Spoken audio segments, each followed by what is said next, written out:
नमस्कार दोस्तों, आप सभी का एक बार फिर से स्वागत है हमारे चैनल दुर्गा भक्ति मार्ग में। आज मैं आप सभी को सुनाऊंगी जन्माष्टमी पर्व की पावन कथा। द्वापर युग में पृथ्वी पर लगातार पाप और राक्षसों का अत्याचार बढ़ने लगा। तब पृथ्वी गाय का रूप धरकर ब्रह्मा जी के पास गई। तब ब्रह्मा जी ने सभी देवताओं के साथ पृथ्वी की व्यथा सुनी और सभी मिलकर भगवान विष्णु के पास गए। जब ब्रह्मदेव भगवान विष्णु से बोले, हे नारायण, अब समय आ गया है कि आपको पृथ्वी पर 8वें अवतार के रूप में अवतरित होना होगा। आपने सही कहा ब्रह्मदेव।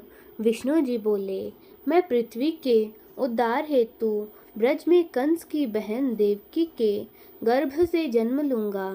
तब सभी देवता ब्रज में आकर नंद, यशोदा तथा गोपियों के रूप में अवतरित हुए। कुछ समय बाद मथुरा के राजा उग्रसेन का पुत्र, जो बहुत ही अत्याचारी स्वभाव का था, उसने उग्रसेन को कारागाह में डाल दिया और मथुरा नगरी पर राज करने लगा। सिपाहियों, पिताजी को कारागृह में बंदी बना लो। आज शेष मथुरा नगरी पर मेरा ही राज्य होगा। यहाँ मैं ही देवता हूँ, मुझसे बड़ा अब कोई भी नहीं। कंस हंसते हुए बोला।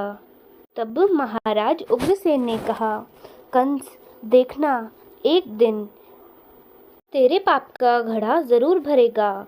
वहीं दूसरी ओर उग्रसेन के छोटे भाई देवक की पुत्री देवकी की शादी की तैयारियां चल रही थी महाराज वासुदेव से। तो कंस ने महाराज वासुदेव से कहा, महाराज वासुदेव, मैं अपनी बहन देवकी से बहुत ही स्नेह करता हूँ, इसीलिए मैं अपने रथ पर आप दोनों को ले चलूँगा। कंस देवकी और वासुदेव को छोड़ने चलता है।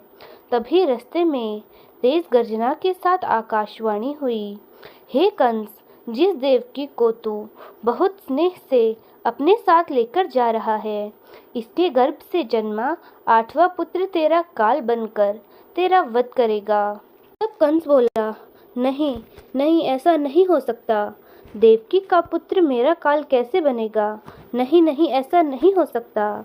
यदि ऐसा है तो मैं वासुदेव का ही वध कर देता हूँ, फिर तो मुझे कोई डर ही नहीं रहेगा। उसके बाद देवकी रोती हुई बोली, नहीं भैया, कृपया कर ऐसा ना करें। मैं वादा करती हूँ, मेरी 8वीं संतान पैदा होते ही मैं आपको दे दूंगी, लेकिन आप इनका वध मत करो, मुझ पर दया करो। उसके बाद कंस बोला, ठीक है, अब से तुम दोनों मथुरा के कारागृह में मेरे बंदी बनकर रहोगे। कंस ने वासुदेव और देवकी दोनों को कालकोठरी में बंद कर दिया। समय बीतता गया। जैसे ही देवकी के कोई पुत्र पैदा होता तो कंस उसे ले जाता और वहीं से नीचे गिराकर उसे मार डालता। ऐसे ही देवकी की 7 संतानों को कंस ने निर्दयी होकर मार डाला। अब समय था कि देवकी के 8वीं संतान पैदा होने वाली थी। तो कंस ने अपने सिपाहियों से कहा, देवकी की 8वीं संतान के पैदा होने का समय पास आ रहा है, कारागाह का पहरा और बढ़ा दो। उसके बाद दूसरी ओर वासुदेव के मित्र नंद की पत्नी यशोदा को भी संतान होने वाली थी। जिस समय नंद और यशोदा के घर एक कन्या ने जन्म लिया, उसी समय भाद्रपद के कृष्ण पक्ष की अष्टमी के रोहिणी नक्षत्र में श्री कृष्ण ने देवकी और यशोदा के यहाँ जन्म लिया। उनके जन्म लेते ही देवकी बेहोश हो गई और तेज प्रकाश के साथ भगवान विष्णु वासुदेव के सामने प्रकट हुए।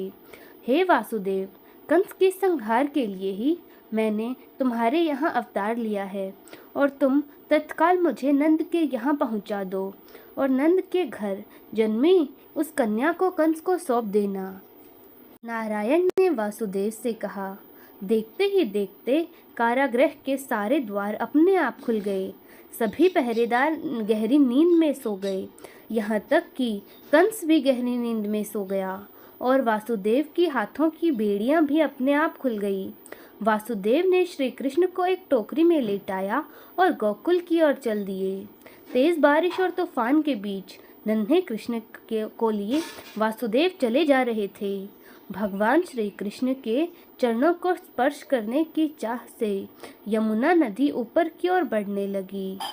तब वासुदेव भगवान श्री कृष्ण से विनती करने लगे, हे प्रभु, यमुना का स्तर तो लगातार बढ़ता ही जा रहा है, अब मैं क्या करूं? तभी भगवान श्री कृष्ण ने अपना पैर टोकरी से लटका दिया। यमुना जी भगवान के चरण छूने के बाद वापस घटने लगी। अब वासुदेव नंद के घर पहुंच जाते। तब वासुदेव नंद जी से बोले, हे मित्र नंद, मैं अपने इस बालक को तुम्हें सौंप रहा हूँ। यह बालक कंस का काल है और यही बड़ा होकर मथुरा वासियों को कंस के अत्याचारों से मुक्ति दिलाएगा। वासुदेव माया रूपी नंद की कन्या को लेकर वहां से चल दिए। उनके लौटते ही कारागृह के द्वार बंद हो गए। सारे सिपाहियों को नींद से जाग आई। वासुदेव के हाथों में हथकड़ियाँ पड़ गई और कंस की भी नींद खुल गई। फिर उसके बाद सिपाहियों ने देखा कि कारागृह से एक बच्ची की रोने की आवाज़ आ रही है। उन्होंने तुरंत कंस को सूचना दे दी। उसके बाद सिपाही वहां देवकी के पुत्र को देखने गए तो उन्होंने देखा, अरे ये क्या, यह तो पुत्र की जगह पुत्री है। महाराज की जय हो, महाराज की जय हो।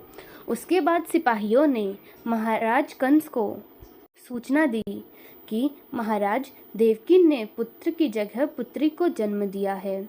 उसके बाद कंस बोला, ऐसा कैसे हो सकता है? पुत्र की जगह पुत्री, विधि का विधान कैसे बदल गया? उसके बाद देवकी कंस से विनती करने लगी, भैया इसे छोड़ दो, यह तो पुत्री है। आपका काल तो मेरा पुत्र था, कम से कम इसे तो छोड़ दो। परंतु कंस ने देवकी की एक ना सुनी और उस कन्या को वध करने के लिए ले गया। तभी वह कन्या उसके हाथ से छूटकर देवी का स्वरूप धारण कर लेती है और बोलती है, हे क्रूर कंस, मुझे मारकर तुझे क्या लाभ मिलेगा? तू तो महान दुष्ट है।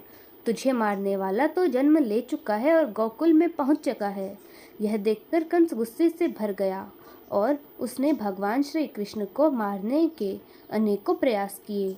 अंत में भगवान श्री कृष्ण ने बकासुर, पूतना तथा कंस जैसे राक्षसों का वध कर पृथ्वी की रक्षा की और पृथ्वी को कंस जैसे अत्याचारी राक्षसों से छुटकारा दिलाया। भगवान श्री कृष्ण ने एक एक करके कंस के सारे राक्षसों का वध कर डाला और पृथ्वी को भय मुक्त किया।